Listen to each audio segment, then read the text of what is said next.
Okay mga idol, kakatapos lang ng laban ng Gilas kontra Brazil. Hindi natin nagawang makalisot at may panalo ang laban para maka-advance sa championship game ng FIBA Olympic Qualifying Tournament at makakuha ng ticket sa Paris Olympics. Hindi nabigyan ng playing time ang paborito ng mga vloggers na si Kai Satso. Kung maalala nyo mga idol, na-injure si Kai nung laban sa Georgia. Medyo malakas yung pagkakatama sa bandang ribs niya na nagresulta kaya hindi na rin siya nakalaro mula sa second quarter ng laban nila sa Georgia at hindi na rin pinilit pang ginamit ni Coach Tim Cone dito sa laban kontra sa Brazil. Marami ako nakikitang comments mga idol na kung naglaro lang daw sana si Kai, baka nanalo tayo sa Brazil. Hindi rin natin masasabi yan mga idol dahil kung napanood nyo ng buo yung laban sa Georgia mga idol, nung nasa loob si Kai Sotto nung di pa na-injury, hirap na makahabol ang ating Gilas Pilipinas. Nung nagsimulang mawala sa floor si Kai mga idol, doon nakadikit ang Gilas at makahabol sa malaking lamang ng Georgia. Pero sa uli, kinapos pa rin, natalo pa rin tayo sa Georgia mga idol. Opinion ko lang mga idol, kahit siguro naglaro si Kai dito sa laban kontra Brazil, hindi pa rin tayo mananalo mga idol. Sobrang bibilis at ang lalakas ng katawan ng mga players ng Brazil. Hindi natin napagandaan mga idol.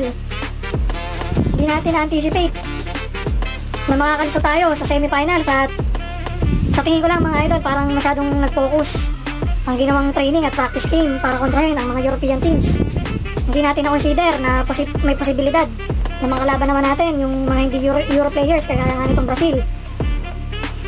Kumbaga itong Brazil kasi mga idol, pasok sila, kasama sila sa FIBA Americas. South America tong Brazil mga idol, iba rin ang playstyle ng mga to. Ito yung mga players na gifted mga idol, mga pinanganak na athletic, saka malalakas katawan. Sila yung binabanggit ko lagi na malalaki, na mabibilis na athletic, malakas katawan, mabilis tumakbo at mataas tumalon mga idol. Kung mapapansin nyo, malaking factor din yung maagang napagod si Junmar at si Justin Brownlee mga idol. Dahil nga iba ang bilis at pisikalan na ginagawa ng Brazil. Yan talaga ang dahilan mga idol kung bakit kinapos tayo at hindi natin nagawang lusutan at maipanalo ang laban kontra Brazil mga idol. Kung napanood nyo yung buong laro mga idol, ng first quarter hanggang second quarter, tira ng tira sa 3 points ang Brazil. Pero kung mapapansin nyo, parang walang pakialam yung coach, hindi sila tumatawag ng timeout. Tingin ko mga idol, kasama sa play nila yun, sinusubukan nila kung click ang kanilang 3-point shooting kontra Pilipinas. Dahil nga kung mapapansin nyo mga idol, sobrang higpit ang depensa ng ating kuponang Gilas Pilipinas.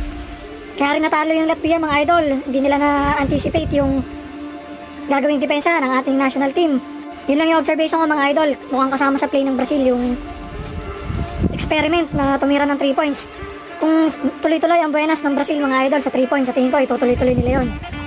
Kaya kung mapapansin nyo, kahit parang baldugan ang tira ng Brazil sa 3 points ng first hanggang second quarter, parang walang pakialam yung coach, tuloy lang ang laban. Hindi kasi yun ang porte ng Brazil mga idol, hindi sila kagaya ng mga Euro teams, kagaya ng Latvia. Sila kagaya ng Latvia na 3-point specialist at sobrang mga shooter mga idol. Ang porte nitong Brazil ay ang pagiging physical at pagiging mabilis, especially sa transition offense mga idol. Napanood naman natin lahat yan kagabi. Kaya maagaling napagod si Justin Brownlee at si Junmar. Hindi nila nasabayan ang energy at stamina ng lalos ng mga big man ng Brazil mga idol. Hindi lang yung mga gwardiya yung malalakas sa Brazil, kahit yung mga big man nila ang bibilis at ang tataas na malon mga idol. Yan yung naging factor talaga kung bakit natalo ang ating Gilas Pilipinas. Kahit nandiyan pa si Kai Sotto mga idol, baka sa tingin ko nga maging liability pa yan si Kai sa ilalim dahil ang dali niyang kuhanan ng foul kasi hindi siya ganun kaliksi at mabagal ang kanyang laterals. Yan ang kailangan i-improve at i-develop ni Kai Sotto, at especially yung siguro palakasin niya yung upper body niya. Kung mapapansin nyo rin mga idol, parang mga tank build na maliliksi yung mga Brazilian. Kung napanood nyo rin ang buo yung laban mga idol, pagpasok ng third quarter, agad nagpasiklab ng 8-0 run ang Brazil. Nag-ibagad sila ng mga play mga idol. Kung mapapansin nyo, hindi na sila masyadong tumitira sa 3 points. Titira na lang talaga kung libre, hindi kagaya ng first at second quarter na talagang kinukuha nila kung puputok ang kanilang 3-point shooting, mga idol. Tingin ko lang talaga, mga idol, yun lang, hindi natin napagandaan yung playstyle ng mga Brazilian. Hindi tayo prepared sa ganong klase ng playstyle, mga idol, especially yung nag-e-execute pa mga athletic, malalaki na mabibilis. Ayun lang, mga idol, kailangan pa ng Gilas na improve at mag-recruit sila ng may mga potensyal na maliliksi at mga shooter. Kailangan din nating magkaroon ng big man na malakas, mga idol. Yun nga, masasabi ko, si Kai Sotto, sobrang laki pa ng kailangan niyang i-improve. Kasi laro niya talaga, mga idol, ilalim. Hindi niya pwede gayahin yung laruan ni Victor Wembanyama. Hindi siya kasing athletic at kasing talented ni Wembanyama, mga idol. Kaya gamitin na lang ni Kai Sotto yung advantage niya, yung pagiging malaki. Mag-focus siya sa perimeter at ilalim, mga idol. Kaya yun, mga idol, overall, sa opinion ko, kahit naglaro si Kai Sotto dyan sa Brazil, same outcome ang kakalabasan, mga idol. Kailangan i-develop ni Kai Sotto ang kanyang laterals at kailangan niya magpalakas ng katawan, mga idol, dahil hindi laging European ang posible nating makalaban.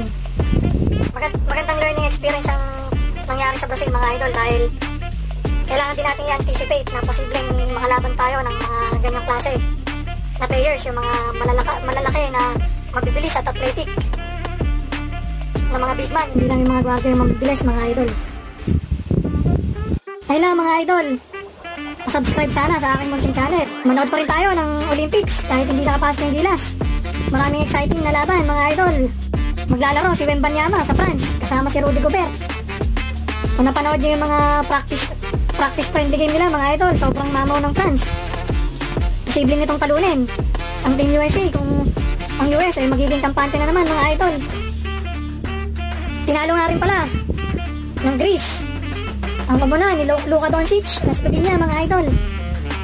Pasok na rin sa final round ang kabunan ni Giannis Antetokounmpo. Abangan natin, mga idol, kung sino ang 4 na bansa na ang makakakuha ng ticket papuntang Paris. At panoorin pa rin natin, mga idol, yun nga, kahit wala na yung Gilas, maganda yung magiging bakbakan sa Olympics, mga idol. Number 1 na abangan dyan, sigurado ng lahat, is yung Amerika.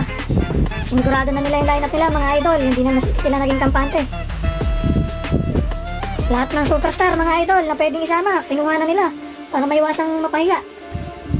Dahil buong mundo nakatingin sila, dahil ang buong mundo ay nakatingin sa kanila, mga idol, at maraming bansa na rin ang nakakasabay sa team ng Amerika, ang number 1 powerhouse country sa laro ng basketball, mga idol.